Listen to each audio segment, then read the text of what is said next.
Sports Intel with Ryan Walsh is brought to you by Mary Freebed, Collectible Insurance Services, West Michigan Eye Care Associates, Eric Hall, DDS, Calder Financial Group, Grand Management, Rydan Investments, JH Realty Partners, and Encore Business Group. Sports Intel with Ryan Walsh airs live Monday nights, 7 p.m. Eastern on Jethro.fm. Stay informed and stay vigilant.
In some ways, I almost think that's maybe for the best. If they would have hired him to start at the beginning of the season and hadn't given him a full training camp, maybe the players were thinking too much because they have to learn a whole new system and they have to learn, new lingo and all that good stuff. And that could maybe have caused them to think too much the same way that they were doing a few months ago. So in this way, yeah, they kind of were forced to kind of streamline things and just kind of get to what really needed to be worked on and find ways to make quick changes. Yeah, it's interesting to watch the record and what happens since he's gotten there. I still take issue with the fact, I know he was technically the coach for that first game, but I don't like that first game going on with loss record. I mean, and he hasn't been in the building 24 hours at that point. I feel like that shouldn't count for him. He barely had met the team, and then they went on the big run after that. Yeah, no, I'm sure he would agree with you. Yeah, I mean, what can you do, right? You're 1 minute you're shaking hands, introducing yourself, and then you got to go out there and coach a game. Yeah, you're not really set up for success there, are you? Well, yeah, it was just interesting. I mentioned that because I mean, obviously it doesn't matter in the end. It's all the team record, and it doesn't really matter. But it is interesting that once he took over, and even just from that first game, because you would expect maybe his system to take a little while, but really from that first game to the second game and then moving forward, they were good. They clearly showed a difference from that first and second game, which is wild to me because it was a short amount of time. It was 2 or 3 days. Yeah, no, absolutely. And I think that first game needed to happen, honestly, because it kind of showed McClellan where they're at. If they would have came out and won that game, would have been awesome, don't get me wrong. Maybe you don't necessarily see all the little things that need work. You might see some things here and there, but, generally when you win, it's just things went right. You want to see the team more or less at their worst, and that first game was not a pretty one. So, right from the get-go, yeah, it was unfortunate to have to deal with that on basically your first day as head coach, but you got a really good sense of what needs to be fixed. And like you've mentioned, clearly practice the next day went well because it was night and day, the team that we saw the following game. Yeah, and I'm more of a long game kind of guy in general. That's one of the things I try to stress on the show. I feel like hockey is a great example of that, maybe second only to baseball, as far as the time between drafting players and acquiring players and then getting them onto the major league roster and having them be contributors on your main roster is a very long timeline with both hockey and baseball. And so to play the short game in either of those sports is kind of tough. Some teams will do it. They'll try to acquire the bigger stars and go that route, but then band the coverage for the future. And obviously, even though I've been there a little while, you guys always appreciate it on the hockey writers and stuff, that, hey, the guys are coming. We've seen some of the young guys on the roster now develop into stars and key contributors here, like Schalter and Raymond, and then there's a lot of other guys coming that maybe will feature as seniors or are down in Griffins right now or in international play or wherever they are. But with all that being said, it's interesting to see that change was so quick because really I wouldn't have bet on that. And that's a testament. I mean, there's a long-time seasoned coach, and he knows what he's doing. So it did seem like a team that was trying to get a little bit more out of itself, and they have. And, yeah, they've been fun to watch ever since. Yeah, probably also a testament to the leadership group in the locker room, right? Dylan Larkin and the alternate captains, a few of them this season. But it probably starts with them, right? They got to be receptive to the message, and then they kind of got to set the example from there. So, yeah, Tommy Sullivan doesn't come in and immediately change things if the team isn't receptive to it and wanting to, put in the work to make things better. And also, you mentioned players coming in. There's also a lot of young players there that hadn't already made a name for themselves. So, of course, a new coach comes in, fresh eyes.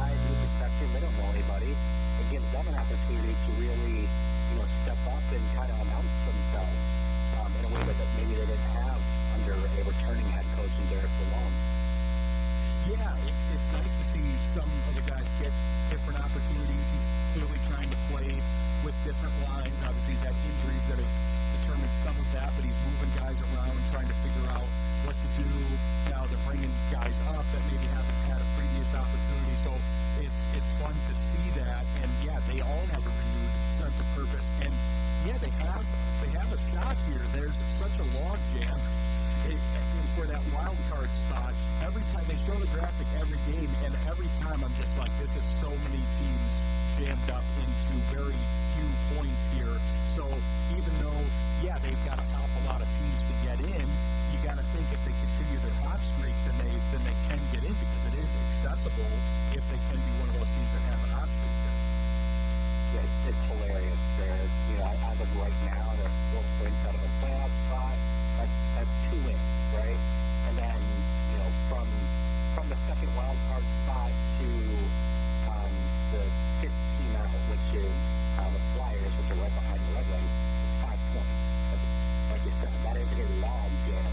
And it's going to be, it already is kind of shaping up to be just like last season, where it seems like, a long winning streak here or a bad losing streak here there is going to ultimately kind of determine where you land at the end of the season. We're very much now into the point of the season where you're watching your wins, you're watching your losses. Every point is starting to become magnified, especially when you're in this spot where a 4-point swing gets you back into a playoff spot. So I know the trade deadline is even until March, and the end of the season isn't until April, but we are very much already into that point of the season where you're watching your wins and losses. Yeah, I want to pick up there with you after the break because you wrote a good article on some possible targets here. You guys have been keyed into a lot of guys from basically the beginning of the season because there were some possible targets for trade before the season even started, and then as it does every season, that evolves and different players are maybe on the outside looking in or not fitting with their current team. So I want to talk about that article and talk about what you see them doing here at the trade deadline. So stick with us. We'll be back with Devin Little. You're listening to Sports Intel on Metro FM.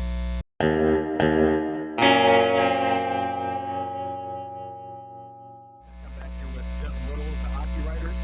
Yeah, Devin, we talked to Evan last week, and his take on the trade deadline was kind of more so, which would be a normal take for this timeline of the team. You don't want to necessarily sell everything to get to the playoffs this year. It's a long play for them, so you maybe use any assets that might be tradable and valuable of the older players to acquire younger assets and pieces that may work, whether they're draft picks or something like that. But I know you highlighted a few players in a recent article on thehockeywriters.com that they may go after according to what you've done with the research here. Yeah, absolutely. A couple of guys I talked about here. First one is Bowen Byram, a defenseman from the Buffalo Sabres, and one of the reasons I brought him up is that the Griffins and the Sabres have already been kind of connected going back to last month. They've been scouting each other very heavily. Both have representation in both teams' buildings. And reportedly they're very close on a deal for a different player who is not a defenseman like Bowen Byram. But I bring up Bowen Byram because obviously, if they're talking, why not also inquire about some of their other players? I personally think that the Ravens have a real need on the left side of their blue line, on the blue line in general right now. But Byram's a 23-year-old defenseman, 24 stretch that, and he was picked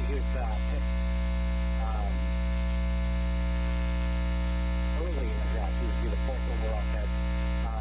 He's one of those players where he started in the league with Colorado, won a Stanley Cup with them, was then moved to Buffalo this past year, and kind of both spots he's been kind of buried behind other really high-end defensemen.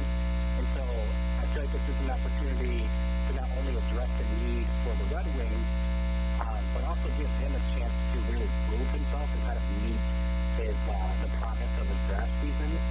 So it's just it just feels like a good fit. And he'd be a player that isn't, a veteran guy who's going to be around for 1 or 2 years.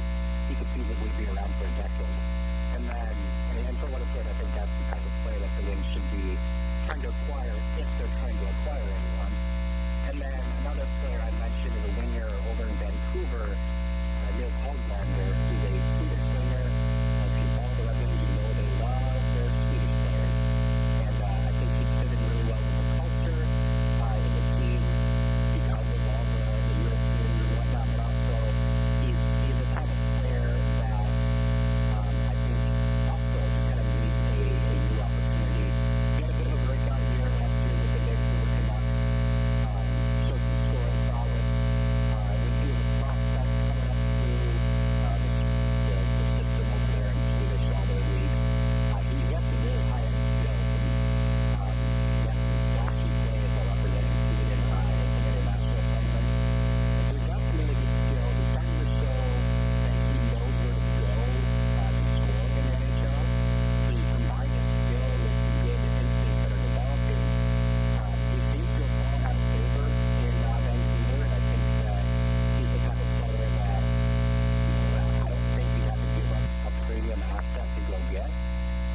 if the cost is right, he's a player that I think you should bet on.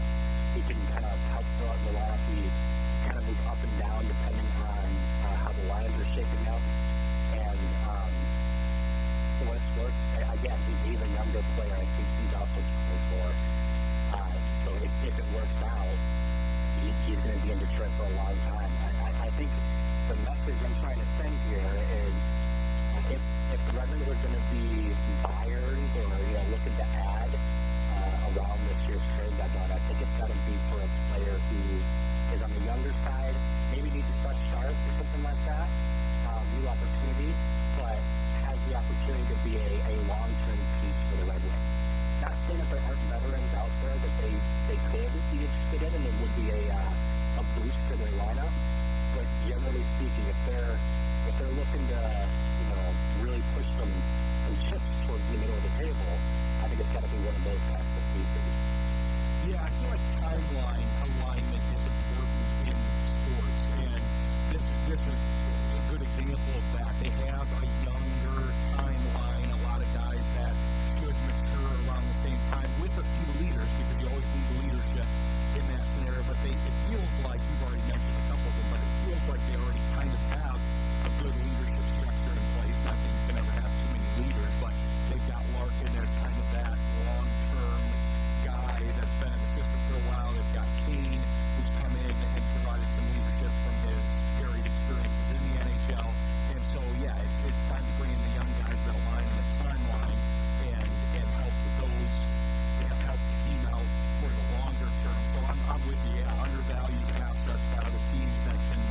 Everybody always wants to go for the big names, so I'm sure people are always clamoring for you guys to tell them about the big names that are available. But a lot of times those big names that are available for a reason. They're discontented with their current team. They're maybe not a good culture fit, so you don't necessarily want to grab those guys and have them come over to your team and have that same effect on your team. Yeah, usually those guys are also trying to big money contracts, and in a salary cap league, if you only afford so many of those guys, and especially if you aren't sure they're going to fit or you aren't sure they're going to actually have a positive impact, it's a hefty risk to take. There are definitely some players out there that are some flashy names that I think could be of benefit to the Red Wings, but then you get into that conversation. What's the cost? Does it make sense long term? What's the goal of that acquisition ultimately, and does it really satisfy that goal? Because ultimately, they're kind of parked on the point where it seems like we're really getting that here. Even though they were in the playoff picture last year, they're getting back into it this season. This is still a team that's building for 3 years down the road or so. They want success this year, of course, but they're not planning on winning a Stanley Cup this year. So what they do this year has to be in service of achieving that when they have the team for it, basically. So if you're acquiring one of those flashy, big name, hot ticket items, it's got to be in service of their actual timeline. I like how you put it. Aligning with the timeline is got to be a paramount importance for them. Well, and it seems like a lot of the moves that Eisenman has made up until this point have been basically preparing himself to be able to spend, whether it's on the internal pieces that need to be extended, that are younger. They've already done that a couple times, obviously, but or adding players that can help get them over the top when it's time for them to almost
definitely an opportunity for the Devin to send a guy out, recruit an asset in some way, shape, or form, and kind of thin some things out. That way their depth chart looks to be a bit more in order, or at least the way they want it to look.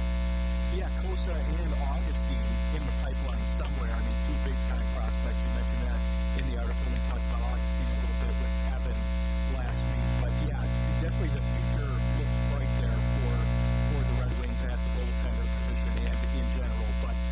But yeah, great stuff. I wanted to talk to the Griffins with you a little bit, but we'll have to do that next time because they've been doing well here, and a lot of prospects are down there. But we'll have you on soon to discuss that. But tell people where they can find you in between here. Well, like you said, you can find me on the Hockey Writers. That's where I put all my written work, and be sure to check that out sometime later this week. I've got my 25 Living Prospect article getting ready to drop that later this week, so definitely keep an eye out for that. A lot of work over there. And then if you're not checking out my work there, I'm very well known for being on X. Check me out there at Hockey with Devin. Also on pretty much all the other social media. You'll find me there. Be sure to check me out and say hello. Yeah, great. It's great stuff. I follow him on X, and I read a lot of his stuff on the Hockey Writers. And you're involved in the pod too with Evan, right? With Evan and Tony. Yes. Oh, thank you for not letting me forget. Yeah, Flying Off the Cliff. Yes, definitely check that out. YouTube, Spotify, Apple Music, anywhere you listen to podcasts, definitely check us out. Got a fun show over there. Yeah, it's good stuff, and it was kind of plugged into you guys, and you guys are the main ones that cover hockey for us because you do a great job. And yeah, we appreciate you being on the show to help us out here. Yeah, thanks for having me. Happy to be back anytime. All right, we'll have you guys soon. Thanks, Devin. Take care. Thank you, you too. All right, thanks to Devin Little. He did a great job covering the Red Wings as he normally does. We'll have to talk to him about the Griffins because they've been doing well, and they're a sponsor over on the Sports Project with Steve Project, so we'll have to talk to him about them. But next we're going to turn our attention to Robert Bondy of the Spartans Wire. He's going to talk to us about, I intended to have him on for basketball, but he's already writing a ranking, a too early Big Ten ranking for football, so we'll sneak that in too. But we'll talk some Spartans in general next with Robert Bondy. Stick with us. You're listening to Sports Intel on Web Broadband. Happy to welcome on one of our favorites here, one of our friends of the show, Robert Bondy. Robert, we were talking about this with another guest because I put that on Twitter or on X, and I realized that I really have just foisted this title on people. They haven't actually agreed to being a friend of the show, so hopefully you're okay with that title. Yes, I'm definitely am. I love jumping on the show. It's been a little while. Pretty much when we were talking straight football, so better times to be talking straight sports right now, so glad to be back on. Well, and we got caught up in the Lions swirl. I was going to have you on to talk about that at some point, especially as we were gearing up, because I was trying to go, basically once the playoffs started, I was going to go Lions all the way out, but then potentially pull you in for a Lions segment, because you used to work on the Lions once upon a time, right? Yeah, I interned for the Lions in their digital media department. I would have been, with Stafford and they made the wild card, so maybe 06 or 2016 maybe, so it's been a little while, but definitely in my life and saying I'm pretty bummed how things panned out a week ago. Did not expect that coming for sure. I know, and I think that's a sentiment that's shared by a lot of the fans in the area. We covered them in full the week after the game, and then now we're going to more varied coverage. But I think the future's still bright. I try to be an optimist where I can, but I do think I was reading this on X earlier, and it hit me. It struck me because we don't really know what to do with this phase as Lions fans, because they've had sustained success now for a couple years, and they're clearly building to something. And now we don't like it that our coordinators have been taken, because that hasn't happened. I think if the stat that I read was right, I think we've had one coordinator that's been hired away from the Lions when they were an active coordinator for the Lions, and that was Don Shula. So that was a little while ago. Yeah, a little while ago. Yeah, no, it's definitely a new world for us Lions fans, and I agree. I think the future's bright. They're still a very young team. How they adjust their coordinators will certainly be the main talking point over the offseason and into next year too. There's the whole bag when it comes to Jared Goff and Ben Johnson. Who made who, so I guess we'll find out here pretty soon. Yeah, and there's so many pieces involved in that. That's an interesting discussion to me. I try to talk to people about that because you do have those two that clearly influenced each other. Goff influenced the way that Johnson called games, and Johnson influenced Goff's game, I'm sure. But you also have Campbell and Holmes as the culture leaders at the top, especially Campbell. And then you have all those other coaches down the line. That's what's interesting about them potentially hiring this John Morton, who I'm going to have a hard time not calling Johnny because I mean he's a Lion and it's Johnny Morton. Yeah. But John Morton, not to be confused with the old Lions wide receiver, he was part of this mix, and they interviewed him when they hired Ben Johnson. And he's part of this culture, just like a lot of other people have been, just like Tanner Engstrand and J.T. Barrett, who left, and Conrad Wells, who left. Yet it'd be hard to do a pie chart of and allocate who was responsible for the offensive success, because there was a lot of success, but you've got to cut the pie by 100%, and then you've got all the players. You've got the Common Rod, you got Sewell, you got Gibbs, you got all the players. Then you've got all these coaches. So yeah, it'll be interesting. I'm of the belief that the culture will stay the same because Campbell staying the same is the most important, and then Holmes from the player acquisition standpoint, and those who beat in line. So yeah, it'll be interesting to see how Johnson does in Chicago. I'm not one that's trying to bury him on the way out, but it is a little different being in charge. Yeah, so I think it'll be definitely a difference in the NFL. A lot of it does come down to, the motivation of these guys. And Campbell's definitely proven he can handle that. You don't really hear about Ben Johnson flowing that, or even Aaron Rodgers for that matter, because, Campbell picks up that kind of mantra and that image of the team. So it'll be interesting to see a couple of them do if they leave and they're all staying up. But I agree long term, I think the culture is there, there's both the pieces there, and it'll be just interesting. It's kind of like I said, choose the right phrase or right word to use, but you're happy with the year the team too. They created so many great things.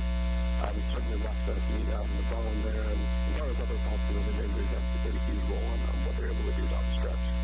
Well, that's, I think, one of the main reasons to be excited for next year too, because they basically, sure, they're going to lose some people to free agency, to the natural attrition of football, but they're going to gain more players. Basically, what we know now, there's a lot of stuff we don't know. We don't know who they're going to lose. We don't know who they're going to draft, who they're going to acquire in free agency, of course. But we do know that they're going to return a bunch of guys that have been hurt, that were valuable, especially on the defense. Hutchinson, Neal, everybody goes to the list. But you're getting those guys back, so you're already better than when you finished the season. So that should put you in a good place. And I was saying last week that, hey, if you're going to lose, I'd rather lose early and not put more mileage on those bodies. Let's head into the offseason and not go all the way to the Super Bowl and lose and have a San Francisco situation. Yeah, that's a good point, too. I think, after watching what Philly did yesterday, I felt as long as I had a chance of making the Super Bowl going in, and after what Philly's done, I think the Lions defense would have been able to hold up with that offensive attack yesterday. It was very impressive. So I think you're ultimately right where maybe we just pushed off the feet. Maybe if we went to beat Washington, but ultimately I think they had just too much attrition to really go as hard as they should have gone. Yeah, I know people were, I'm sure they were saying, where were those turnovers in the Detroit game? But, Philadelphia's a tough team. They've got a great defense. The defense is well coached. They've got a lot of offensive weapons. Yeah, they were clearly the team to watch out for, and they've made their presence known here. And, it'll be an interesting rematch. It's certainly not the match that we wanted in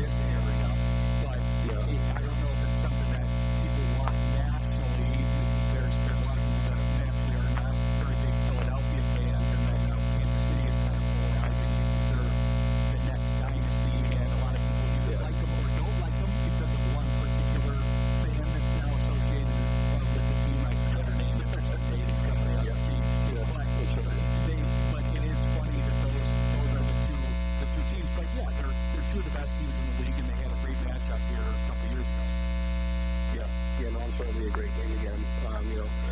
I personally was hoping for some new blood. I was hoping to build at least against the Lions, what they were able to do it. I love that fan base, and how passionate they are. And not that, in Kansas City aren't either, but, it would have been nice to see a new team in there. But, it is a dynasty, and it's also kind of cool, too, to see. If, Kansas City up to 3 straight, that's, but it never happens. I feel like maybe you really did it once.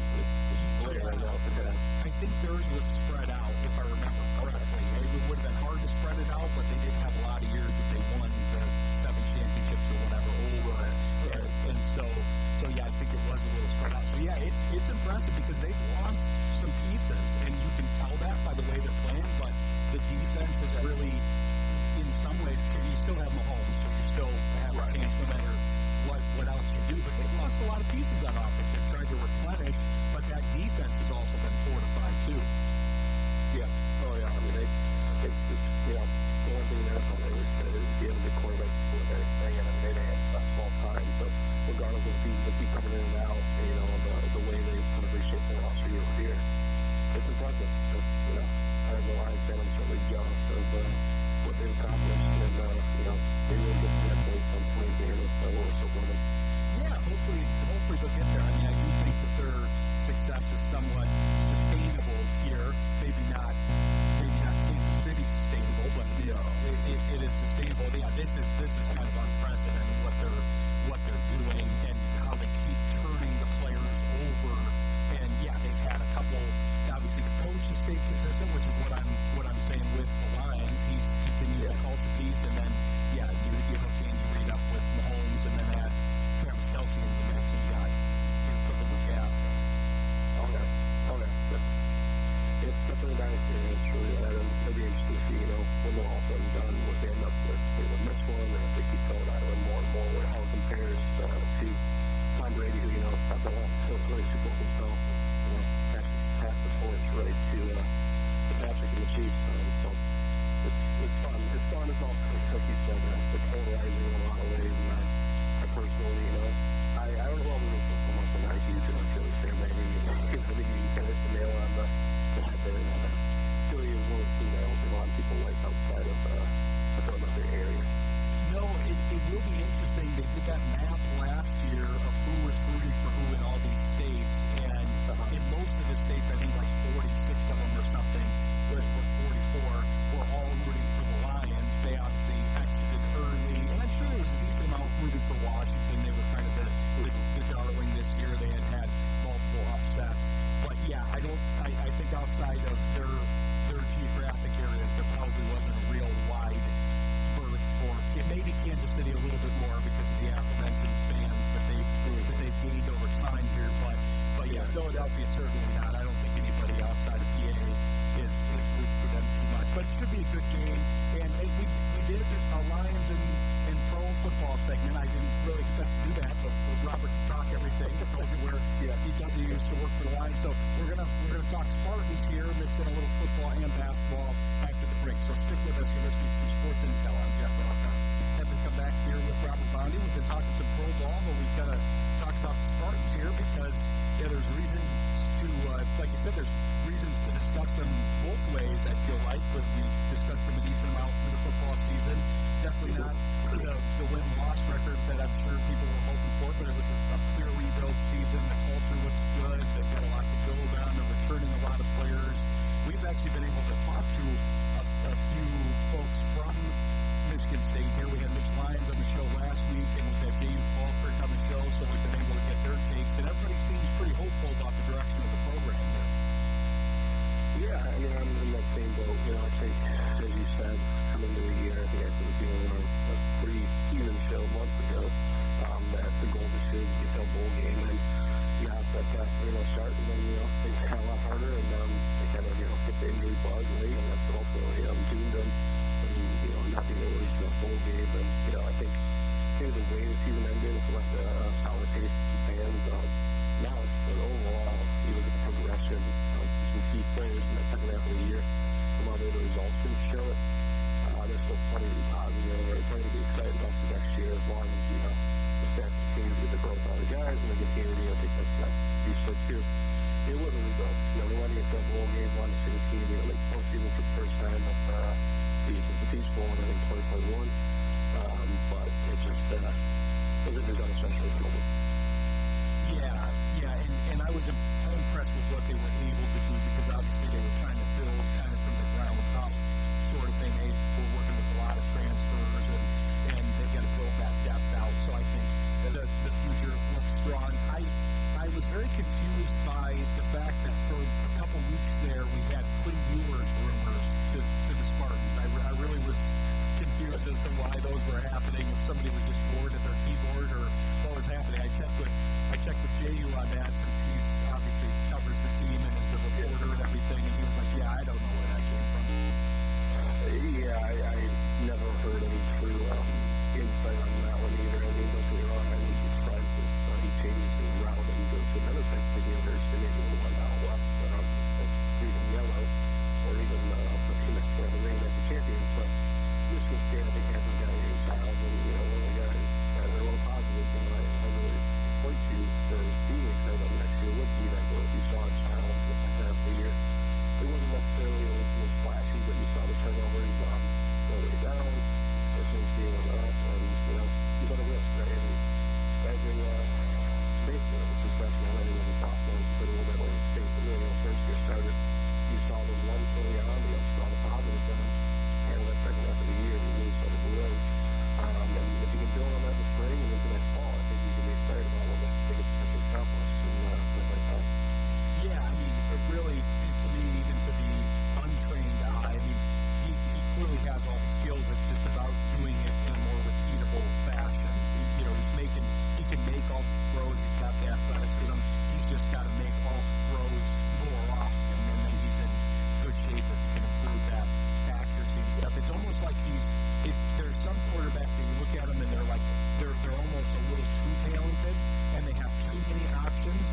Because I watched, this is going to sound like an insult on Goff, and it's not. Goff is very talented, but Goff has limited options when things break down. He's not going to box out of the pocket and run around and play schoolyard football. So he's usually one of the better ones in the league about saying, okay, I'm going to throw it at the running back speed, I'm going to throw it out of bounds, roll out, throw it out of bounds, whatever. But when you can make so many plays, then you go into that mode rather than just going, okay, I'll flip this one out of bounds and live to fight another day. Yeah, exactly. I think that's, the child is part of his growth, right? It's part of that learning experience. He has all the tools, he has that running ability, he has the arm, certainly. Sometimes even some of the performance will be somewhat different over here and there, but that's an NFL throw. A young man who's still only 19, I think he turned in the year, so there's just so much room to grow with him, and all those stuff that he's doing out of the offensive line is pretty big off most of the year, and that, you could tell we're really starting to get to him a little bit late.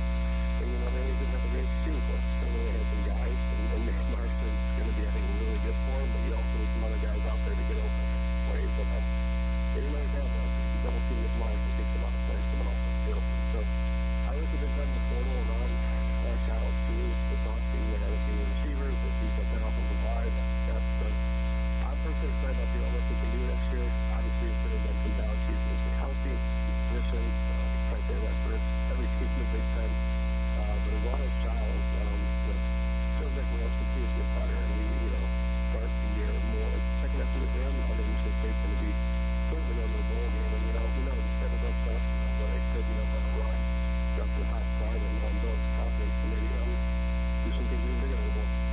Yeah, you released your way too early Big Ten prediction here, which it's never too early. I mean, as soon as the game's done, then there's some fans that are already ready for the next year if they're not watching some of the other sports. But yeah, there's some obvious teams at the top. But yeah, Michigan State was one of those teams that was kind of in the middle, but could go either way from your perspective. I always like how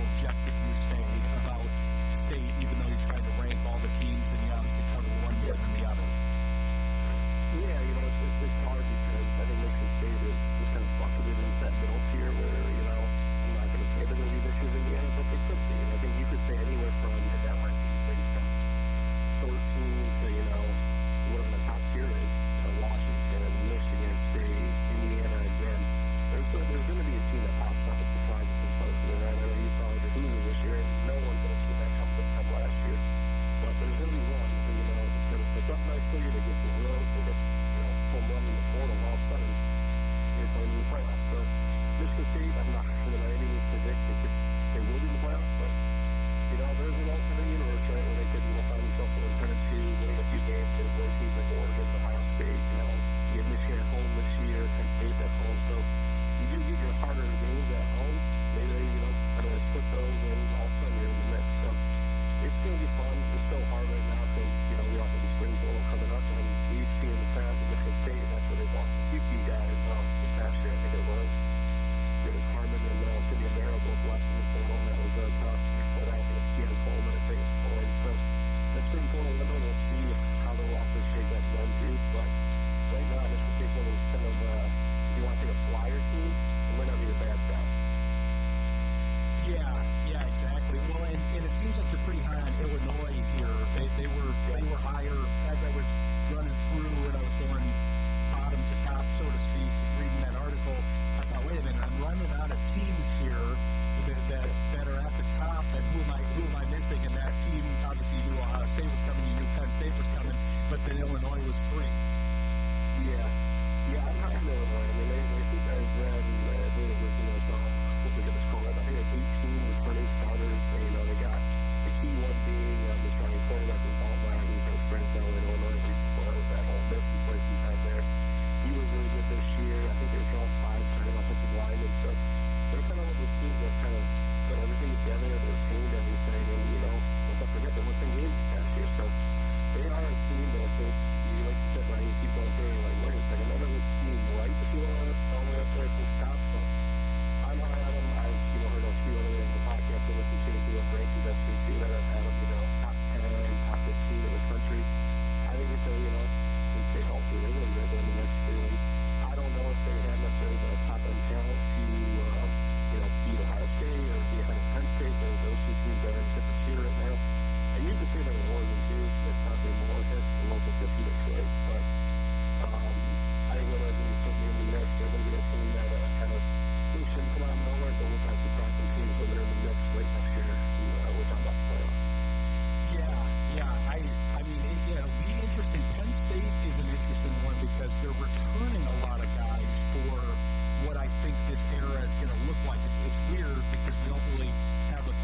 Spartans writer there. He does great stuff there, and he's Robert Bondy 5 on X. But we're going to turn our attention to the Lions, or keep our attention on there, I guess, because it's better than the first segment. But Schalter will be coming on by the Detroit Direct for his first appearance on the show. We talked about him a couple weeks ago with Jeremy Reisman, but longtime Lions writer. He'll take us through his thoughts on the season and the offseason here. So stick with us. You're listening to Sports Intel on Devin Offense. We told you at the beginning of the show that we're not giving up on Lions coverage here. We covered them wall-to-wall in the playoffs. The playoff run wasn't quite as long as we wanted, but I'm happy to get this guy on the show. I've been wanting to get him for a while, but he was hiding a little bit on X. I couldn't find his handle on X, so that was part of the problem. But happy to bring on longtime Lions writer, the writer for Pride of Detroit Direct, Schalter, onto the show here. Welcome to the show, Ty. Hey, thanks for having me on, Ryan. Glad you found me. Yeah, definitely. I wasn't looking for a dungeon Messi. I was confused by that. I was a little. I know you're covering but you're covering soccer now, some, right? Yeah, I'm a big soccer fan. I've been about soccer in a couple of different places. 538, where I also covered the NFL for years, covered soccer as well. And it's also an anime joke. It's basically, there's like 5 in the whole world who get the joke, and all of them live in my house. So, but it's for me, and it makes me laugh. But the @Schalter, QIFT, the actual handle on it is still the same as @Schalter.com on the weekend. Yeah, I finally put two and two together and found down there. Yeah, I probably won't make number 6 with the anime joke. I do remember a couple of my cousins that lived with me really liked Dragon Ball Z. That's about the extent I remember watching that. The guy with the spiky hair and that. Yeah. That's about all I've got on anime, so I won't be able to hang with you on that. But now we can't hang with you on the Lions either because you've been covering them for a long time here. Probably back in the day, so you probably covered them when Chris did, right? With Chris Burke, you probably came across him when you were working with the Lions, right? Oh yeah, Chris and I are old friends, and in fact, when he started at the Athletic, I was a freelancer there too, and we actually started the original Lions podcast for the Athletic. At the time, it was called Backwards Down the Field, and then it became one of those years with Nick Baumgartner, then Colton Thompson came in, and now they become one of their own thing. But yeah, Chris and I are very good friends with them together. We've known each other a long time. I like that. Yeah, I didn't realize that was the original name. I like that ode to the sound to the song there that they play after the touchdown. Yeah, that's kind of the direction they were headed was backwards at that time. But now they're going a lot more forward. I went to high school with Chris. He was a grade above me at East. I know Chris. I've been trying to get him on the show, but he's too big time for us now. He's not going to come on my show. He's too big time. He's on the bigger and better thing. But yeah, he does a great job covering it. It's fun to see guys kind of progress through the system. But yeah, that's one of the reasons I wanted to talk with you. We talked about you in an interview with Jeremy Reisman a couple weeks ago, and how he was excited to get you on Pride of Detroit Direct. And because I recently started following that, I've been following Pride of Detroit and have a lot of the guys on frequently on the show, but I hadn't had the direct stuff, and then I started reading you there, and it's great stuff. But it has to be fun for you because you covered them in a much different era, and so it has to be fun.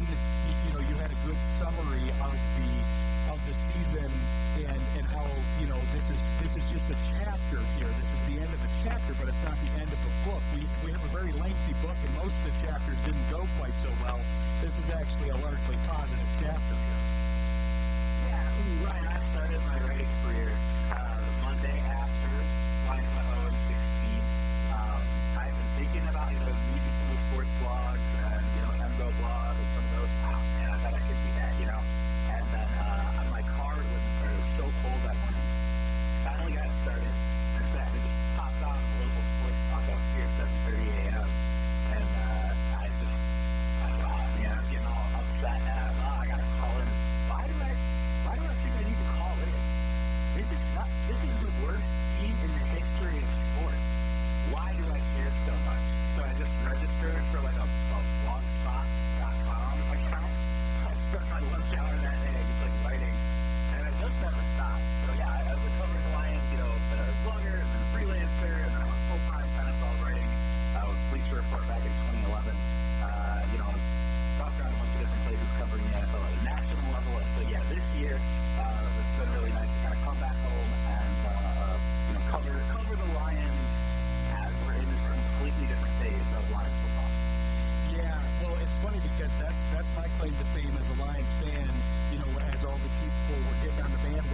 I wasn't too opposed to it. I mean, that's great. Any support that they can get, especially after all the years that they had. I was actually at that 0-16 game, sitting in the cold in Lambeau. So that I think back to that game, and I think that does change your perspective a little bit when you have been following it for that long and covering it for that long. You're not going back to last year and saying, wait a minute, we almost made the NFC, we almost made the Super Bowl, almost won the NFC Championship last year. Now we didn't even make it to the NFC Championship.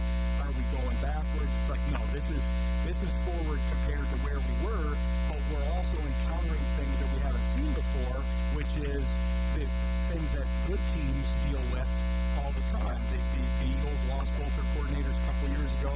The Rams seemingly lose coordinators every year with their run.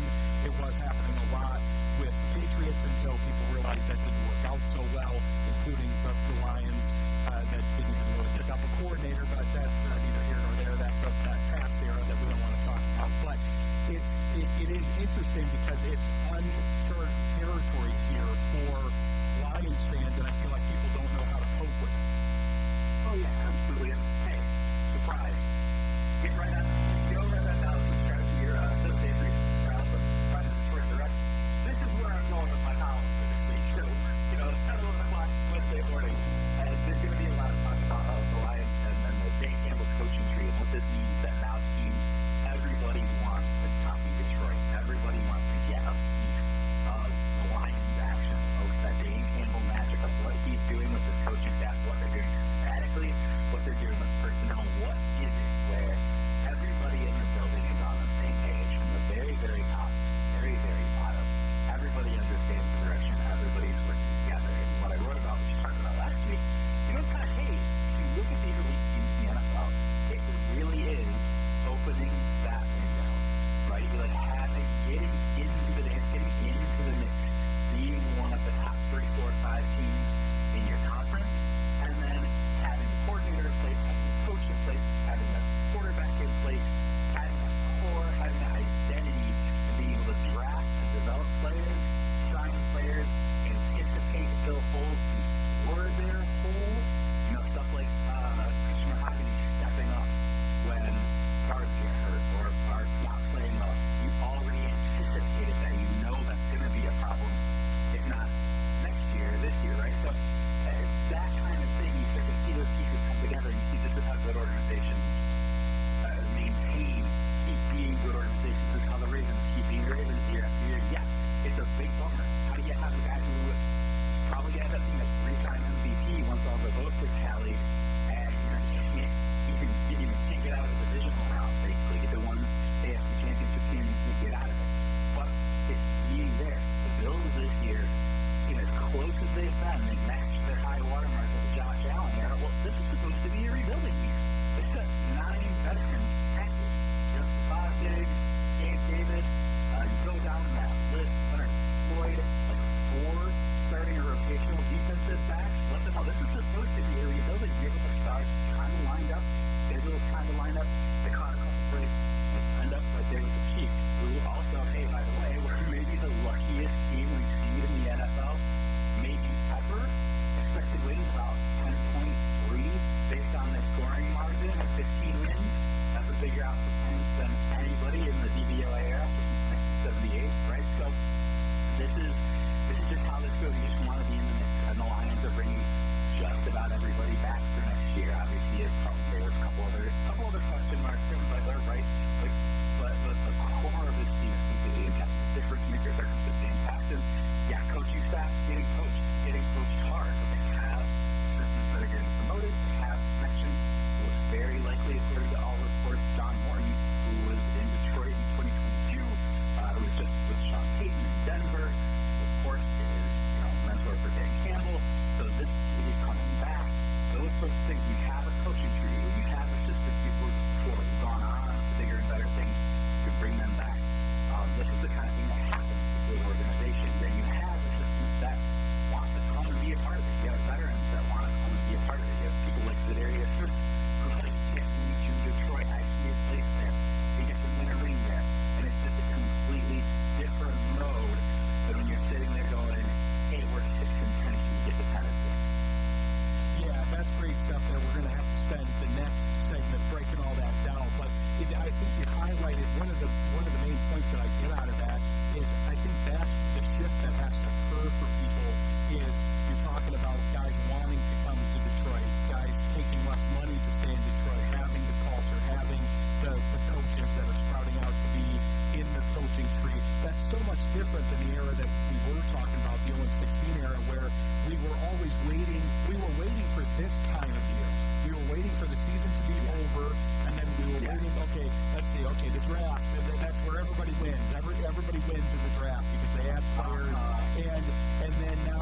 now which team is going to cut people that we can then pick up after they settle their 53-man roster. Those were the highlights of the season. The highlights are very different now for a 15-2 team.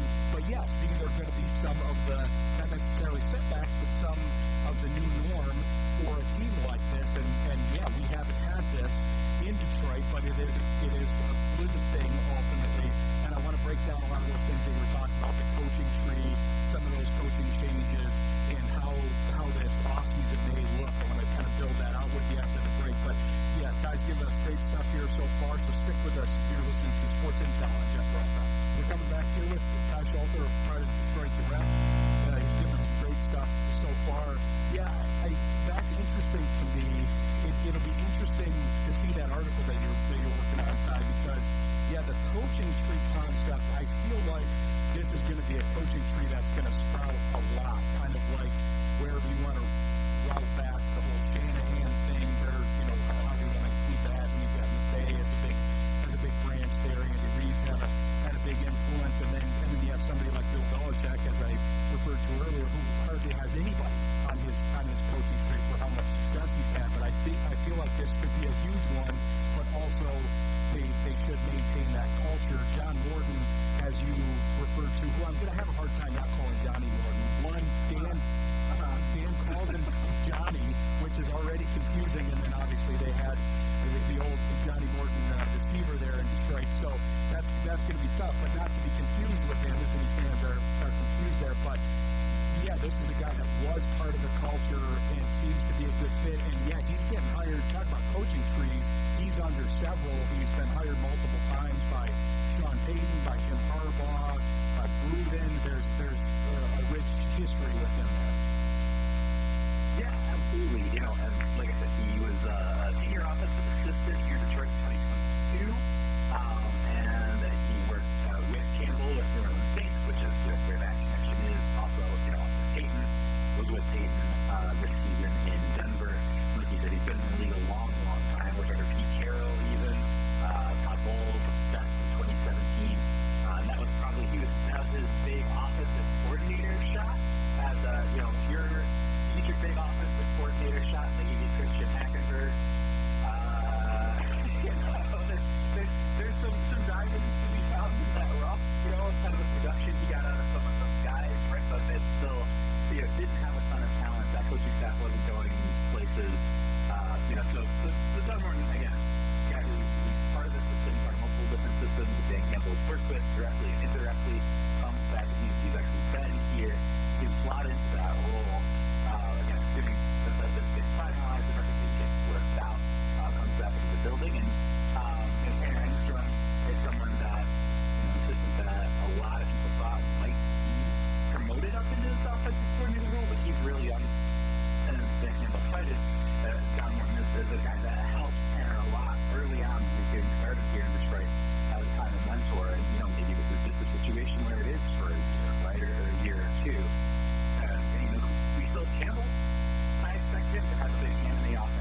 coach if you are, you're not working with Jared Goff. I've got to make a change, right? You see that, and then it took off. Had Ben Johnson on staff. This isn't Ben Johnson making Dan Campbell a great coach, right? Dan Campbell helping bring that out of Ben Johnson, and there are other assistants that he's identified and work with. So, for me, obviously there's cause of concern if you're a fan, but for me, Campbell's management of his staff, identifying people and pulling on the connections he had as a player and as a coach is the biggest thing I can go, this guy is it. Yeah, I think that's an important point because I think some people want to make this a chicken and the egg thing with Johnson and Campbell, but I don't think that's really much of a discussion. I even had one friend that went so far as to say, suggest that he wanted to hang on to Johnson and fire Campbell and so that they could elevate Johnson. And it's like, no, I think you're missing the point of the culture and what he's building. That, yeah, if there is one person that's at the central part of this culture, it is Campbell along the phone. It's not Johnson. Johnson was there before, and he was part of those. There was that Dolphins staff back in 2015 or whatever. That was like a who's who, but they weren't really producing anything. It takes somebody at the top to control that and mold that and get the most out of them. I also think Campbell does a really good job. I forget who I was talking. I think I was talking with somebody at Pride of Detroit, might have been Ryan Matthews, about this, where I think he does a good job of kind of concealing. Like if you get some guys that go, okay, that's the smart guy, that's the guy that everybody wants. Ben Johnson has kind of been this guy. McVay still has that reputation. The big brains that McAfee likes to talk about. And Campbell would never get that because he's a big body, and he emphasizes the big body stuff, the manly stuff, the fight him at the kneecaps, that kind of stuff. But I think he gets underrated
I think, was Eberflus to a degree this year. I think if he had taken more responsibility, he might have been able to save himself, but I think he kind of did himself in after the Lions game, basically saying, hey, I would have done this the same way instead of taking responsibility so honestly and authentically like Campbell did, and then that led to Johnson going there. So it'll be interesting. Johnson does kind of feel like he's copying Campbell a little bit, so hopefully he can establish his own culture there, because he is, as a lot of you guys have pointed out, he is kind of copying some of the key phrases and stuff. Good thing you didn't say the bite the kneecaps, then people really would have known. But yeah, he's copying a lot of key phrases. I do think he can lead that culture, and he's learning from Campbell, but you can't directly cite him quite like that. No, you can't. And this is something that, the biting the kneecap thing went viral. But if the high and mighty and exalted Chris ever does Dave come on and talk with us, please ever again, Ryan, he tweets a lot of people, wow, if you were here, if you were there, if you were face-to-face with him, you're like, well, that's what the press conference. That was the most impressive introductory press conference I've ever seen or even heard about, right? But that emotion, having all that on his sleeve. And Ben Johnson has said a lot of the same things, and I don't mean to say disingenuous, right? It's not at all. And, a lot of people talk about the fire that he does have internally with the competitive fire. Maybe that doesn't come out in his affect or his manner, but like Ben Johnson wants to win. He believes he can win. He believes he can take the Bears to the next level, right? And maybe that comes across more in private than in a press conference. It doesn't have that same, that natural fire and charisma that Campbell has. It doesn't fill that room that same way. But, you do have to run that risk of same thing with Marty Mornhinweg. Think back, we talked about years ago before he was the Lions out how impressed he was working with Mike Holmgren in Green Bay. Training camp one day, practice was not going well, and Holmgren ran everybody to riot act, got on his Harley, kicked and drove off in the middle of practice. Wow, we must have really upset Mike Holmgren.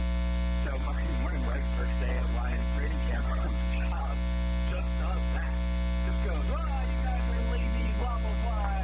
Kind of gets on a motorcycle and drives off. And it's like, okay, I feel, was that a stage? Are we being punked? Like, what? You've been sitting for 20 years going, man, if I ever get head coach, I'm going to do that on day one. And he does it on day one, and it feels so inauthentic. It's not coming place. And it doesn't land. Yeah, exactly. To me, the embodiment of that right now is Mike McDaniel. To me, he's a good. He can be a good coach, but it's like he's trying to be something instead of being something.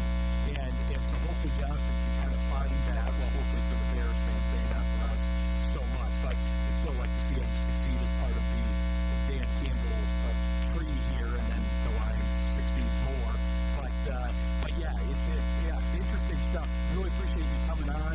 And yeah, if you can put in a word with the exalted one, Chris Burke, let me know. But I've had a hard time tracking him down. He's on to bigger, better things here. But really appreciate you coming on the show.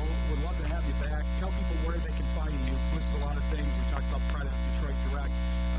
Tell them about anything else you're working on right now. Yeah, absolutely. Detroit Direct is the best place.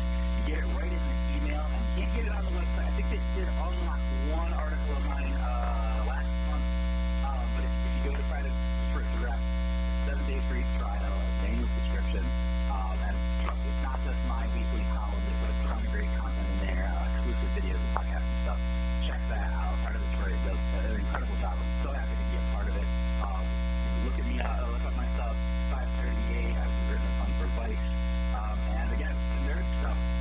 Most recently, I think it's not been post on Blue Sky. I wrote for sure with you the deep dive on Magic the Gathering, how normal people are playing Magic the Gathering, and what an influence it's having even in regular people's workplaces. My kids got me into the game this summer, and yeah, I've just been having a ton of fun with it. Nice, yeah, that stuff really has come into favor here. It's been interesting to see that stuff come into the main culture here. So that's got to be interesting stuff to write about. I have to tell you too, one of my friends texted me during the interview and said, "Hey, is this the guy from Lions in Winter?" And so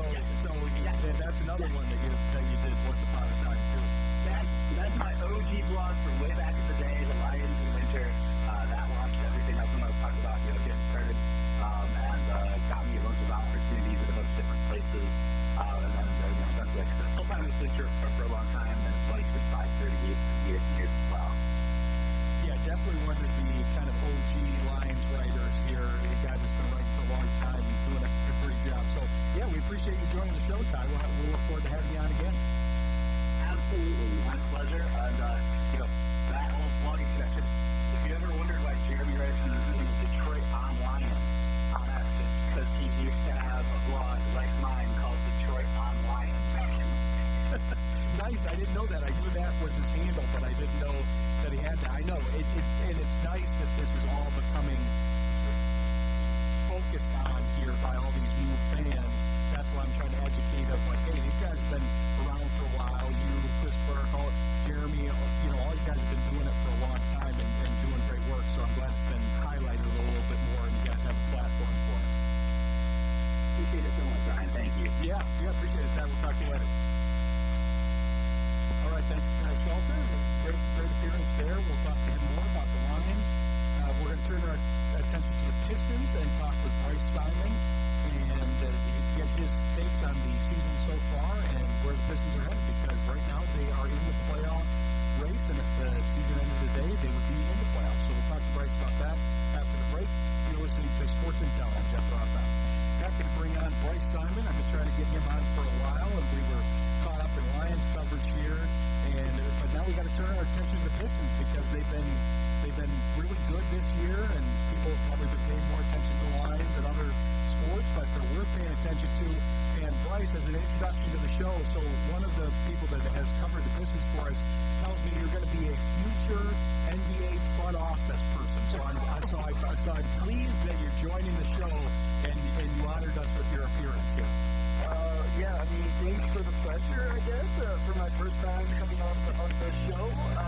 Yeah, I assume that comes from my gig with Game Theory, where Sam Vecini's co-hosts always end up going on to front office roles and stuff. But the main difference there is those guys were much younger than me, didn't have families, and didn't live in the middle of nowhere in Kansas. So I'm not sure my path is headed in the same direction. But I appreciate the compliment and the confidence. Hey, I mean, Pete Carroll just became the coach of the Las Vegas Raiders, so you still have time. I'm pretty sure you're younger than him. I'm much younger than him. I am a football fan. I won't say my favorite team because then you will hang up on me and your listeners will turn it off. But AFC West, man, the age of the coaches in that division just in general is pretty crazy. So. Oh, yeah, I know, because I'm getting to the age, speaking of age, where now some of the coaches are younger than me, which is a weird thing, and I'm telling people, hey, I remember when this guy's dad played, and so now I'm trying to get to that age. But yeah, that division is crazy. I can't believe. I do think Carroll's a decent hire there in Las Vegas, but yeah, it'd be interesting as the NFL is going younger.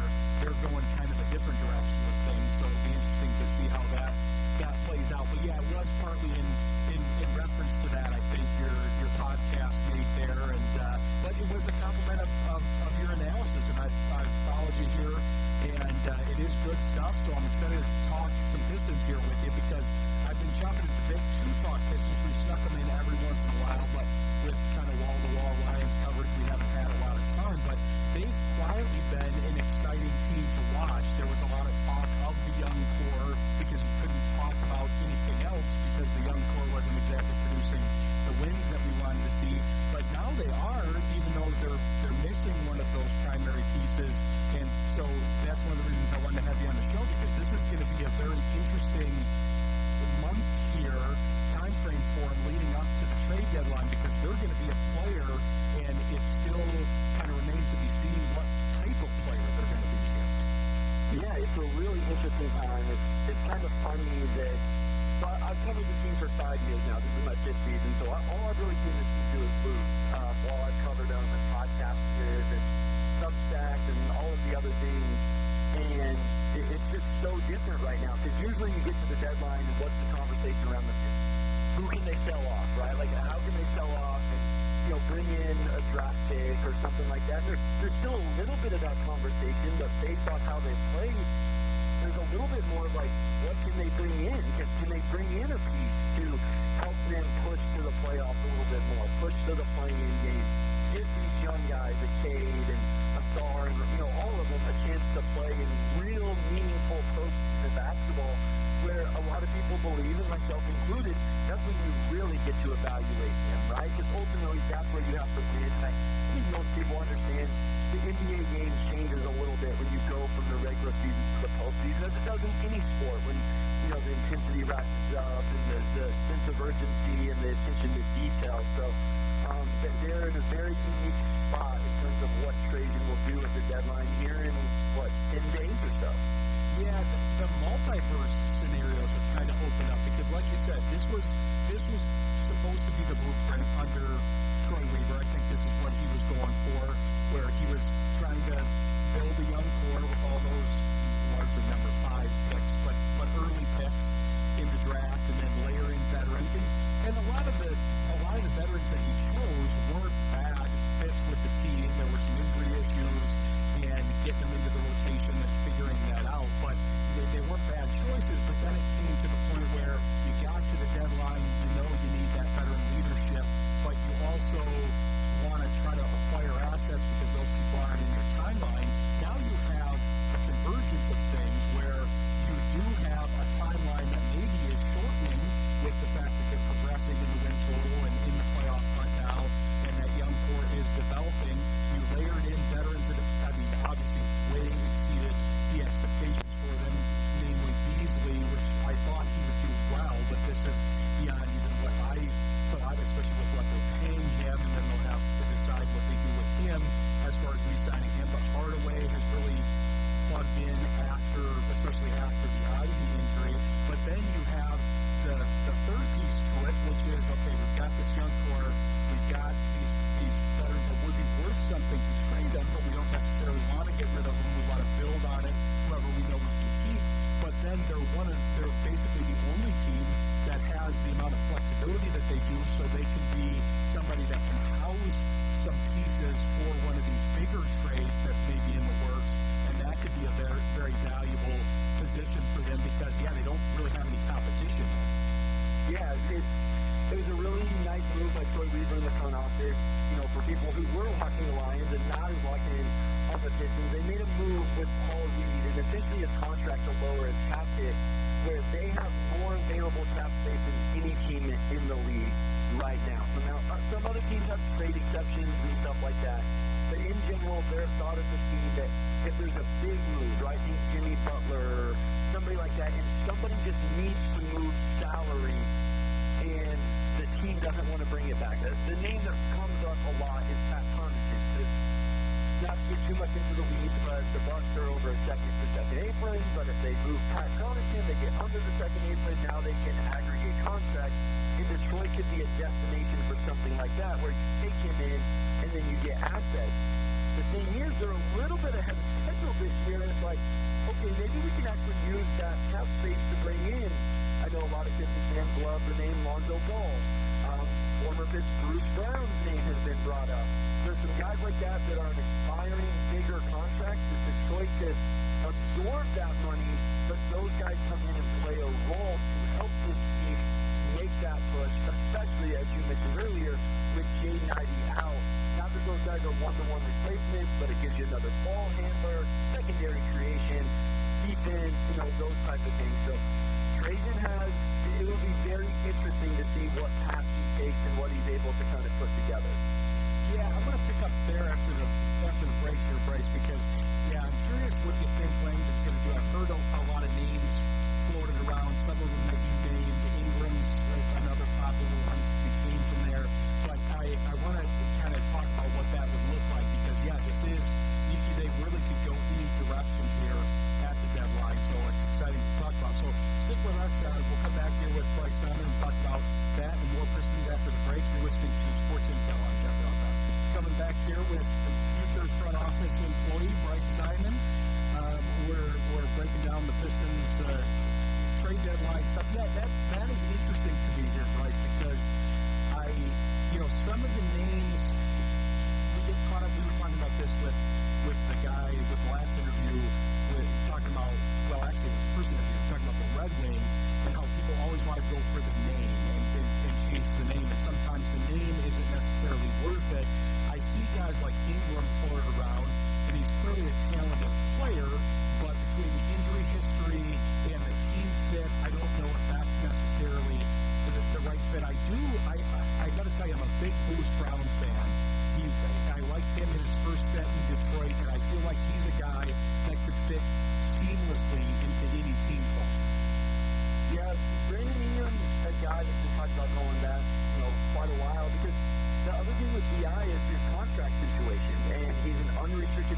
coming up this offseason. So if you're Detroit and you make that move for him and give up any sort of asset, you have to know that you're going to retain him. And the thing is, though, you want to pay him what he's going to ask. And so the Brandon Ingram situation is very interesting. For me, to be honest with you, I don't think this is a team that should be giving up assets at the deadline. If you really felt like the player really made sense, maybe a second or two, I would probably be comfortable with, because they do have a surplus of seconds, but they're at a first-round pick deficit. They still owe one out. It's probably going to end up the same this year, finally, assuming they continue to stay right around 500. I wouldn't trade any of the young guys right now. I still want to collect more data and information on them. I'm not saying they're untouchable if the right move was available. I just don't think I would take that swing right now. I'd rather wait for the offseason, to be honest with you. But so B.I. is not a guy I'm super interested in, because I think he will take assets. Same thing with Zach LaVine. I think Zach LaVine would make a ton of sense, but big contract, I think you can take assets to acquire him. Somebody like Bruce Brown, somebody like I mentioned earlier, Lonzo Ball. Another name I kind of like, I'd be interested in your thoughts, is C.J. McCollum, also with the Pelicans. I'm not sure what kind of asset it would take to get him, but I think he makes a lot of sense. He only has one more year on his contract after this year. I think he'd come in and be a nice fit. Yeah, I do like that one. There's the obvious tie to Langdon, but even though he's a veteran, he's still, I feel like he would be a good fit culture-wise. Yeah. You talked about the secondary ball handler thing. That would be key for him. And it seems like wherever he's played, that team has played better. Now, you could say, okay, well, when he was in Portland, he had Lillard as his running mate, and they had a lot of pieces in New Orleans. But it just seems like he has a tendency to be a part that gets the whole to be greater than the sum of its parts and improve the team. And that's the kind of thing that I look for, because Ingram, like you're saying, yeah, he's a good individual player, Levine too, but I don't know how much they actually add to the team as far as are they improving the other pieces out there. Cade is definitely a guy that is developing into that, and it makes his teammates better. So you want to build that, you want to help him, help facilitate his growth, and I feel like he could learn something and be aided by somebody like McCollum, because it'd be nice to find somebody in between because I know there are some people that weren't exactly Corey Joseph fans, and then now that Corey Joseph isn't on the team anymore, they're like, wait a minute, we kind of need that veteran point guard. There is some value to a veteran point guard, so it'd be nice to have a veteran point guard that maybe is a little higher in the rotation, like a McCollum, who's a combo guard, I understand, but definitely could be a secondary ball handler for them and take some of the heat off of Cade. It's kind of funny you mentioned, I think people will mostly look back on Troy Weaver's figure in a negative light, but there were some individual moves that they sent, even if they didn't pan out, as you mentioned earlier. Monte Morris was that move. The idea of Monte Morris, when they signed him, was right. It was correct. It's a guy that never turns the ball over, can settle the offense, and make threes. He just wasn't healthy, and he didn't do that for Detroit, even though the idea of it made sense. And that is one thing I want to point out. Trajan went out and got the three guys you mentioned, right? Tobias Harris, Tim Hardaway Jr., and Malik Beasley. Whatever you want to say about contracts, money, how they perform, whatever, there was two common denominators for me when he made those moves. All of those guys have played like 70-plus games on average over the last 5 seasons, and they all had more spacing gravity, right? Different levels of it, but they could shoot the ball and they could provide space for Cade and J.I. The first part, that's what really clicked to me in terms of even be interested in somebody as injury-prone as B.I. or Zach LaVine, or quite honestly, even Lonzo Ball. And so that's what will be interesting here as Trajan continues to make more moves. We get more insight into how he likes to acquire players, what types of players he likes to acquire. And to me, one of the biggest things that stood out this offseason was he acquired guys that would be available. And I'm interested to see if he does that again at the deadline. Yeah, I totally agree with you. I think for a lot of the reasons that you mentioned, that a lot of those guys are somewhat distressed assets that don't necessarily fit with the Pistons, because the old Barkley line, the best ability is availability. That really is something. There's something to be said for that. And with you on the Weaver moves because there's a few that stick out to me. I think Morris is a good example. He also acquired Olynyk. He acquired Plumlee. Those were decent moves in a vacuum. I don't mean to cut you off, but Trey Lyles, Pistons fans hated Trey Lyles. Yep, that's a good one. Like Trey Lyles doesn't suck. He got to play as the backup 5, and he's gone to Sacramento. I'm like, he's not a world beater. He's like not the biggest difference maker, but he wasn't awful. Like, there was a few things here and there. And again, I'm sorry to cut you off. No, Brian. Trey is always the name that I go to because I kind of liked him, and I feel like I was on an island any time I would tweet out something positive about him. No, I'm right there with you. That's another one. I'm going off the top of my head, and I'm glad you brought that one up because he fits in the same category because I think people need to look at it because another one, this is another polarizing one kind of in the Lyles category, but Bagley was like this to me. People want to attach the previous stuff to the current player. So yes, he was not worth what the Kings allocated for him initially and the pick that they allocated towards him, but what the Pistons acquired him with was basically nothing as for a lot of those other players. Some of those players were in trades, they had Burks, Alex Burks was that way, where they got assets to acquire Burks, and he was a positive asset, even though he wasn't necessarily anybody's favorite player, but I think he was good for the culture. I think he's a good fit, a good veteran leader, and played an important role there for his time there. That's the part that I don't think people always take into account. It's what they used to acquire him, how many assets did they use. If it's a low buy-in, then what's the harm? Lyles and guys like that were low buy-ins, and they were worth as much or more by the time they were done there, and now they're doing that even better, really, because they're a better team where, yes, if you were wanting to trade some of these assets right now, they would convey a decent value because they've got the opportunity and they've played well with it, and the team is better overall, and so the rising tide lifts all boats. Yeah, no, I was not surprised. I wasn't when Troy, whenever that happened, got fired, got promoted, however we want to say it. There were just some individual moves that I think we can look back on like, okay, I can see the idea behind that. Ultimately, it was a failure to provide real floor spacing around Cade, and I think we're seeing that play out this year. Whether his decision or Tom Moore's decision, the hiring of Monty Williams was not the correct one. Obviously, I think we've seen the difference and how hard that was with what JB has done with this roster this year, although I do, it's a better, more improved roster that makes more sense.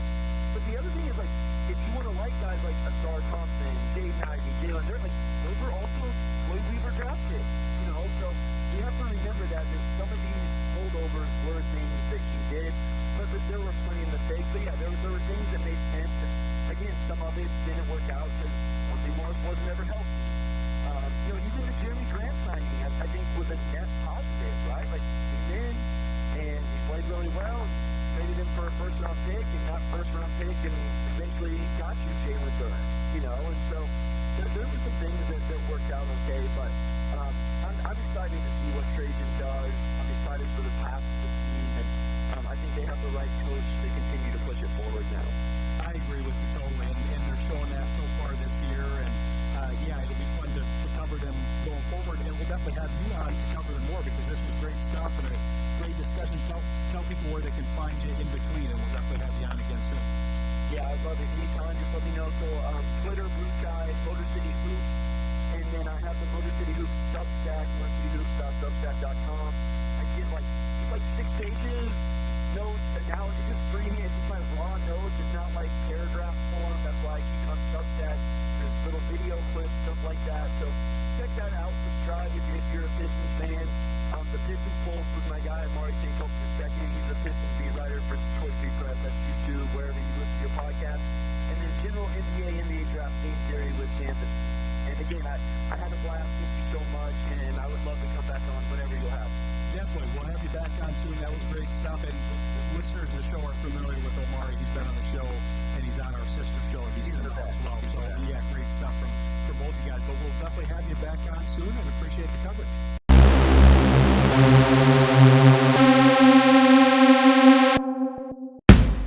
Sports Intel with Ryan Walsh is brought to you by Mary Freebed, Collectible Insurance Services, West Michigan Eye Care Associates, Eric Hall, DDS, Calder Financial Group, Grand Management, Rydan Investments, JH Realty Partners, and Encore Business Group.